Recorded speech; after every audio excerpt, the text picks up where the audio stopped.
हाँ तो दोस्तों इस वीडियो के अंदर हम क्वाड्रेंट फ्यूचर टेक के आईपीओ के बारे में बात करेंगे और जानेंगे कि इस आईपीओ के अंदर आपको अप्लाई करना चाहिए या नहीं। चलिए शुरू करते हैं। तो देखिए सबसे पहले अगर हम यहाँ पर आईपीओ की डिटेल्स के बारे में अगर हम बात करेंगे तो ये जो आईपीओ 7 तारीख को ये आईपीओ में स्टार्ट होता हुआ नजर आएगा और 9 जनवरी को ये आईपीओ में क्लोज होता हुआ नजर आएगा। अगर हम इश्यू साइज की अगर हम बात करेंगे तो 290 करोड़ का ये आईपीओ में यहाँ पे नजर आता है और ये पूरा पैसा कंपनी के पास में जाता हुआ नजर आएगा। यहाँ पे कोई भी ऑफर फॉर सेल नहीं है, यानी कि कोई भी पैसा में यहाँ पे कंपनी के प्रमोटर्स और जो प्राइवेट इक्विटी इन्वेस्टर्स हैं उनके पास में यहाँ पे कोई भी पैसा जाता हुआ नजर नहीं आएगा। अब अगर हम यहाँ पे प्राइस बैंड के बारे में अगर हम बात करेंगे तो 290 के कट ऑफ प्राइस पे कंपनी में शेयर देती हुई नजर आ रही है और एक लॉट के नाम यहाँ पे 50 शेयर का लॉट शेयर जब यहाँ पे नजर आता है, यानी कि एक लॉट को अप्लाई करने के लिए यहाँ पे 14,500 रुपये यहाँ पर आपको लगने वाली है। अब अगर हम यहाँ पे रिटेल कोटा की अगर हम बात करेंगे तो सिर्फ 10% के लगभग का रिटेल कोटा हमारे पास में यहाँ पे अवेलेबल है, यानी कि हार्डली 29 करोड़ के लगभग का कंपनी का रिटेल कोटा है। यानी कि लगभग अगर जो 5 या 6 हज़ार करोड़ की ऑन एन एवरेज हमें अभी आईपीओ में डिमांड देखने को मिलती है, अगर उतनी डिमांड अगर हमें देखने को मिलती है तो वहाँ पे डेफिनेटली 150 टाइम से ज़्यादा ये हमें आईपीओ जो है ये सब्सक्राइब होता हुआ नजर आ सकता है। अब अगर हम यहाँ पे कंपनी के फंडामेंटल्स के बारे में अगर हम बात करेंगे तो देखिए जो ट्रेन के लिए यहाँ पे जो कंट्रोल्स वगैरह होते हैं वो ये कंपनी खास करके केबल्स और जो हार्डवेयर वगैरह होते हैं जो इनके ट्रेन के कंट्रोल के रिगार्डिंग यूज किए जाते हैं तो वो ये कंपनी में यहाँ पे बनाती हुई नजर आती है। अगर हम देखेंगे तो अभी कंपनी का बेस काफ़ी छोटा में नजर आता है, ऑलमोस्ट ब्रेक इवन के प्रॉफिटेबिलिटी पे कंपनी में काम करती हुई नजर आती है।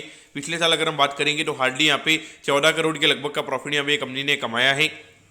इसके हिसाब से अगर हम वैल्यूएशन की अगर हम बात करेंगे तो ऑलमोस्ट 80-85 के पी रेशियो पे कंपनी का आईपीओ में आता हुआ नजर आ रहा है। तो अगर हम वैल्यूएशन वाइज अगर हम देखेंगे तो काफ़ी ज़्यादा कॉस्टली कंपनी का वैल्यूएशन लगेगा।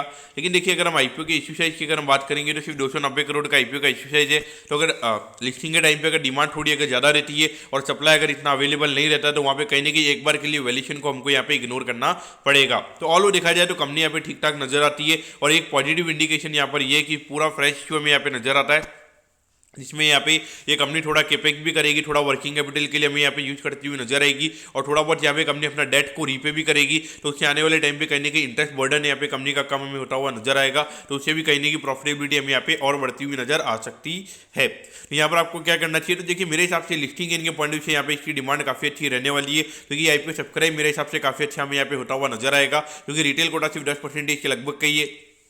लगभग 120 करोड़ के लगभग तो आई थिंक यहाँ पे पूरा पैसा जो रहेगा वो एंकर के पास में चला जाएगा। तो सिर्फ हार्डली 170 करोड़ के लगभग का फ्री फ्लोट यहाँ पे मार्केट में अवेलेबल रहेगा। तो इस पॉइंट ऑफ व्यू से अगर हम बात करेंगे तो मेरे हिसाब से लिस्टिंग इनके लिए डेफिनेटली अप्लाई करना चाहिए। मुझे लगता है कि अराउंड 40-50% के प्रीमियम पे ये कंपनी हमें लिस्ट होती हुई नजर आ सकती है। तो इस पॉइंट ऑफ व्यू से डेफिनेटली यहाँ पर आपको लिस्टिंग इनके लिए अप्लाई करना चाहिए। लॉन्ग टर्म के लिए हिसाब से अगर हम बात करेंगे तो देखिए अगर लिस्टिंग पे अगर ये कंपनी सीधा 50% के प्रीमियम पे अगर ये कंपनी खुल जाएगी तो वहाँ पे सीधा लगभग 120 के लगभग का पी रेशियो ये कंपनी का हो जाएगा। और अगर हम ये मान के चलते कि ये साल में लगभग 30% की ग्रोथ ये कंपनी में करती हुई नजर आएगी, तो फॉरवर्ड पी भी फिर भी वहाँ पे 85 टाइम्स के लगभग रहेगा। तो 85 टाइम्स के फॉरवर्ड पी पे स्टॉक को लेकर कहीं ना कहीं बाय करना मेरे हिसाब से इतना ज़्यादा कोई पैसा वहाँ पे नहीं बनेगा। हो सकता है कि 10 से 15% का मूव हमें लिस्टिंग के बाद में भी देखने को यहाँ पे मिल सकता है। तो इसलिए उसके बाद में मैं पर्टिकुलरली यहाँ पे अवॉइड करना सही मुझे यहाँ पे लगेगा, क्योंकि देखिए अभी क्या रहेगा कि लिस्टिंग के पॉइंट से मैं इसलिए बोल रहा हूँ क्योंकि यहाँ पे डिमांड यहाँ पे कंपनी की काफ़ी अच्छी रहने वाली है और सप्लाई यहाँ पे काफ़ी कम रहेगा। तो इसकी वजह से कहीं ना कहीं 40 से 50% के प्रीमियम की लिस्टिंग हमें नजर आएगी।